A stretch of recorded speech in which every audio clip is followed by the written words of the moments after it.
পড়ছিলাম সিম্পল, আমি সাধারণ ভার্স পড়ছিলাম, ওখান থেকে প্রকাশনা পেলাম কেন যিশু ওই 12 জন চেলার পাটা ধুলো। কেন জানেন ধুয়েছে বলে? সবাই মনে আছে যে যিশু ওনার চেলাদের পা ধুয়েছেন। কেন ধুয়েছেন? এটা স্বাভাবিক যে ঈশ্বর নিজেকে নম্র দেখানোর জন্য ধুয়েছেন, কিন্তু আমি অন্য কিছু পেলাম ওখান থেকে। তাই আমরা পড়বো আজকে যোহন 13:4-5 পড়বো। তিনি ভোজ থেকে উঠলেন এবং উপরের কাপড়টি খুলে রাখলেন। তারপর একটি তোয়ালে নিলেন এবং নিজের কোমরে জড়ালেন। তারপরে তিনি একটি গামলায় জল ঢাললেন এবং শিষ্যদের পা ধোয়াতে শুরু করলেন এবং তোয়ালে দিয়ে পা মুছিয়ে দিলেন। এখানে যিশু নিজের চেলাদের লাস্ট দিন ছিল, এটা লাস্ট দিন, এটা লাস্ট খাবার পর যিশু নিজেকে বলিদান দেয়। তার জন্য আমি ধর্ম মানি না, আমি মুসলিম মানি না, খ্রিস্টান মানি না, হিন্দু মানি না, জৈন, কিচ্ছু ধর্ম মানি না। আমি মাত্র যিশুকে মানি, যে আমার হৃদয়ে বাস করে, বাস। কোনো ধর্ম মানি না, কোনো নিয়ম কানুন নাই। এই যে আমরা 21 দিন নিরামিষ ব্রত ছিল আমাদের, মানে উপবাস ছিল, 21 দিন নিরামিষ উপবাস ছিল। আমি একদিন ভুল করে সমরের দোকানে ডিম খেয়ে ফেললাম, তাহলে কি আমি পাপী হয়ে গেলাম? আমার কি ধর্ম ভ্রষ্ট হয়ে গেল? ভুল করে খেয়েছি, ভুল করে হয়, তাহলে ঈশ্বর কেন আপনাকে দণ্ড দেবে? এই সময় চেলারা না কনফিউজ ছিল, যে যখন যিশু পা টাওয়াল নিয়ে জল টল নিয়ে পা ধোয়া রেডি হলো, ওরা কনফিউজ ছিল কি করছে যিশু, মানে হঠাৎ কি হলো? এত বছর তো প্রভু যিশু মানে হিলিং হচ্ছে, মিরাকেল হচ্ছে, মহান মহান কাজ করছে যিশু, ওরা দেখি অদ্ভুত। 5টা রুটি 2টো মাছ দিয়ে হাজার হাজার লোক খাচ্ছে। যারা জীবনে উঠতে পারেনি ওরা উঠে দাঁড়াচ্ছে, যারা অন্ধ চোখ দেখছে। এখন এখানে গামলা আর তাওয়ালি নিয়ে বসে গেছে। এবার চেলারা কনফিউজে, কি হলো রে বাবা? যখন ঈশ্বর আপনার জীবনে কাজ করতে শুরু করে না, কনফিউজ হবেন না। কনফিউজ হয়ে যায় যে আমার জীবনে কি হচ্ছে, এটা আমার জীবনে উন্নতি আসছে না, আমার জীবনে বড়তরি আসছে না, আপনি কনফিউজ। ঈশ্বরের প্ল্যানগুলো এরকমই হয়। ঈশ্বরের যে প্ল্যানটা হয় না, যে ওদের পা ধোয়ার আগে চেলারা সব কনফিউজ ছিল, কি করছে, কেন করছে জানে না। বাইবেলে লেখা আছে যে ঈশ্বরকে ভরসা করো, আপনি করছেন কেন করছেন? কনফিউজ। কতবার আমরা কনফিউজ হই, প্রভুর পথে চলতে চলতে আমরা কনফিউজ হয়ে যাই যে এইটা কেন হচ্ছে, কিন্তু আমি বলছি হতে দাও। আমি সবসময় বলি, don't force things to happen, let things happen. পরিস্থিতিকে জোর করে বানানোর চেষ্টা করবেন না, যা আসছে আসতে দিন। আজকে যে বলছিলাম এই লাস্ট সংটা ছিল বেহেনে দে উস হাওয়াকো, ওই তুফানকে আসতে দাও, ওই আগুনকে আবার আসতে দাও, যা হচ্ছে হতে দাও। এই তো কিছু মাস আগেই আমাদের মাঝখানে আমাদের মরিয়ম আন্টি, তাই না, কাকিমা ছিলেন, এখন নাই। আমাদের হিন্দুতে একটা দারুণ কথা আছে যে চিতা আমরা যে জ্বালাই, আমার মা দাদা সবাইকে চিতাতে জ্বালানো হয়েছে। চিতা একটা মরার লোককে জ্বালায়, কিন্তু চিন্তা জ্যান্ত লোককে জ্বালিয়ে দেয়। তাই চিন্তা করবেন না, আপনি একা আছেন, কি হলো, চিন্তা করবেন না। আজকে প্রার্থনা করেছেন যে আমি বললাম যে মুখ খুলে প্রভু যিশু আমার হৃদয়ে আসো বলেছেন, আজকে আপনি একা যাবেন না। আজকে যে ঈশ্বর আপনার বউয়ের হৃদয়ে ছিল, ওই ঈশ্বরকে আপনি নিয়ে যাচ্ছেন আজকে।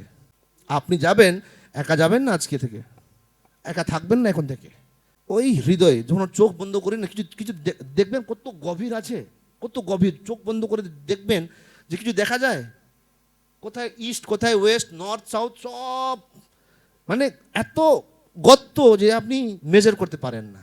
ঈশ্বরের আকারও ওরকমই আছে। আপনার হৃদয় মাত্র ঈশ্বরকে রাখতে পারে, কোনো চার্চ রাখতে পারে না, কোনো ক্রুশ। এটা খালি কাঠ, এটা কাঠ, বুঝলেন তো? এটাকে খালি কাঠ হলো। এটা এই যে পা রাখলাম, আমি অশুদ্ধ হয়ে গেলাম না পা রাখলে, কাঠ। ঈশ্বরকে কোনো চার্চ, কোনো মন্দির, কোনো মসজিদ রাখতে পারে না। উনি তো বানাইছেন। যে মহান ঈশ্বর, যারা সায়েন্টিস্টরা এখনো সৌরমণ্ডল খুঁজে বেড়াচ্ছে, যে পাচ্ছেন যে কোথায় অন্ত কোথায় শুরু, তাই না? Billion light years, million light years বলে মেজারমেন্ট করে, ইঞ্চি ফিট না, billion light years, million light years বলে হিসাব করে।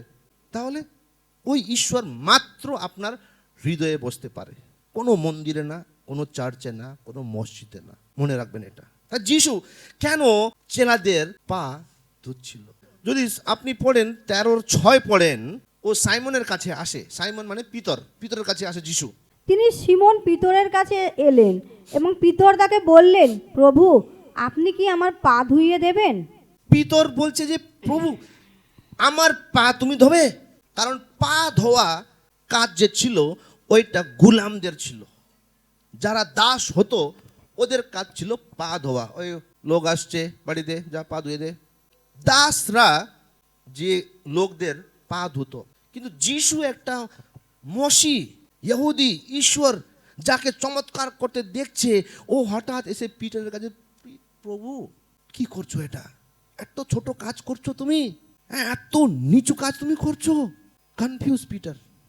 কালকে বাচ্চারা এখানে খেলা করছে, ওইখানে একটু জল, যে ময়লা জল হয়ে জমে আছে, ওরা ক্রিকেট খেলছে আর ওই বলটা বারবার জলে যাচ্ছে। আমি ওদের বললাম যে একটু ঝাড়ু দিয়ে দাও। ওদের ক্লাসে সুইপারের কাজ ঝাড়ু করা, সুইপারের কাজ। আমার বাচ্চারাও খেলছে, ওই বলটা জলে যাচ্ছে, ময়লা জলে যাচ্ছে, আবার ওই বলটা হাতে ধরছে, ইনফেকশন হয়ে যাবে। আমি এখান থেকে ঝাড়ু নিয়ে গিয়ে বাইরে সব জলটা ঝাড়ু দিয়ে বার করলাম। সবাই তাকাচ্ছে। আমার জন্য কোনো কাজ ছোট বড় না, আমি ঈশ্বরের সেবা করতে আসছি। ঈশ্বর আমার মনকে দেখে, আমাকে স্ট্যাটাস লাগবে না, কারণ আমাকে লেখা ওখানে দিতে হবে।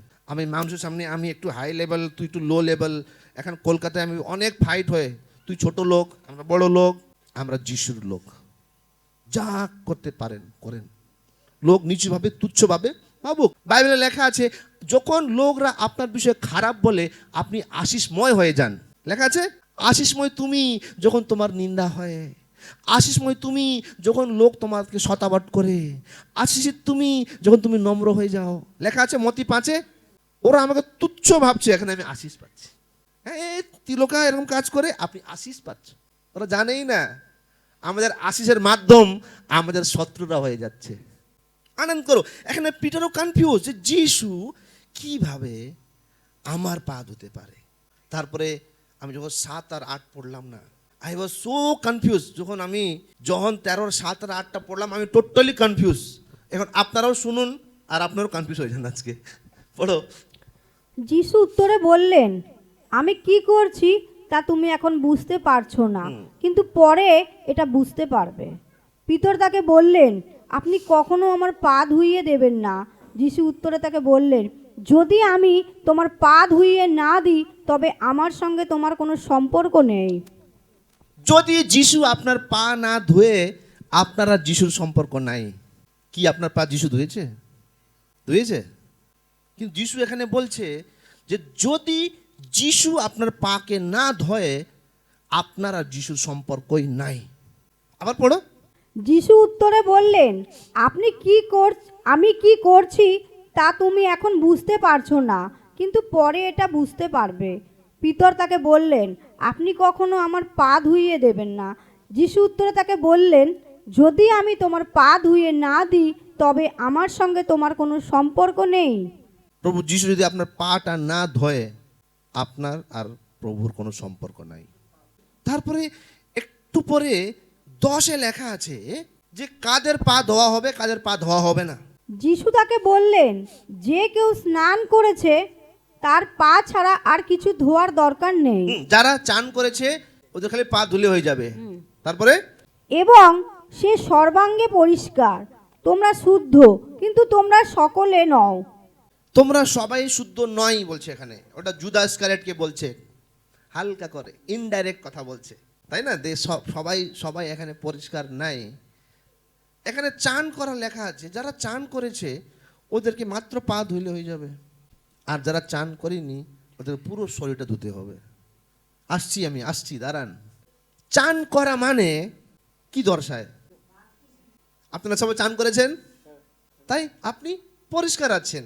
এবার আপনাদেরকে যারা চান করেছেন, বুঝে গেছেন চান করেছেন, আপনাদেরকে মাত্র কি ধুতে হবে? পা ধুতে হবে, পুরো শরীর ধুতে হবে না। ক্লিয়ার? थोड़ा डीप है, हम स्लोली जाएंगे। আপনাদেরকে মাত্র পা ধুতে হবে। প্রথম জন 1:9 লেখা আছে, কিন্তু যদি আমরা নিজের পাপ স্বীকার করি, কিন্তু বিশ্বস্ত ও ধার্মিক, তিনি আমাদের সব পাপ ক্ষমা করেন এবং আমাদের সব অধার্মিকতা থেকে সূচি করেন। যদি আমরা বলি যিশু আমি পাপ করেছি, আমাকে ক্ষমা করে দাও, আপনার ক্ষমা হয়ে গেছে। মোস্টলি আপনি যখন বাইরে যান, আপনি চান করে যান, কোনটা শরীরের অঙ্গটা ময়লা হয়? আপনি চটি পড়ে গেছেন, পা। মানে পাকে এখানে যিশু ফোকাস করছে যে আপনাকে যিশুকে আপনার পা ধুতে দিতে হবে।